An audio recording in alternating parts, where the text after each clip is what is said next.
Du har lige fået en mail om at du er blevet medlem af en gruppe, som hedder SDU Personale.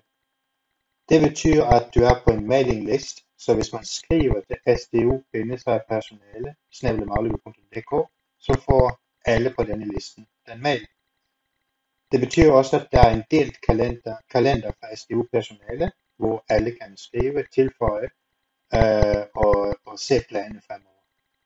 Senere vil også denne gruppe blive brugt til fildeling, men det er ikke aktuelt endnu.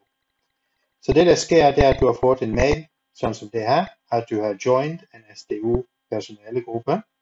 Mine på engelsk, dine sikkert på dansk. I velkomstmail, det eneste som er vigtigt, det er, som vi anbefaler, er, at du siger follow an inbox. For det vil sige, at alle beskeder, der kommer til den gruppe, den havner så i din inbox, i stedet for at man skal ned og klikke under grupper. Men begge dele er jo sådan set fint nok.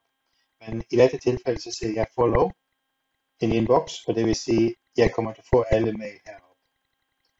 Så hvad betyder dette med grupper så? Vel, når jeg går herned, så vil jeg se alle mail, som er sendt til SDU-personale hernede.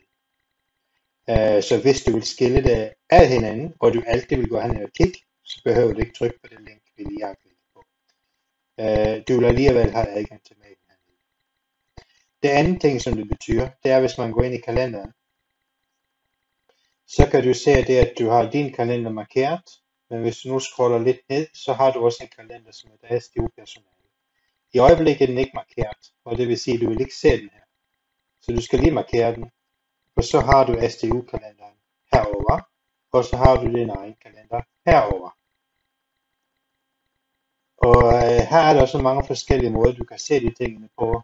Nu er de to markeret for eksempel, så kan du højreklikke på en af dem, og så kan du sige overlay.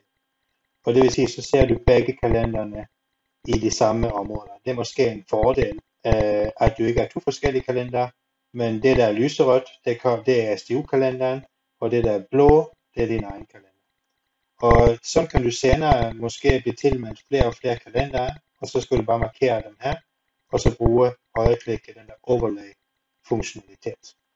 Og hvis du klikker en gang til, så får du dem side om side.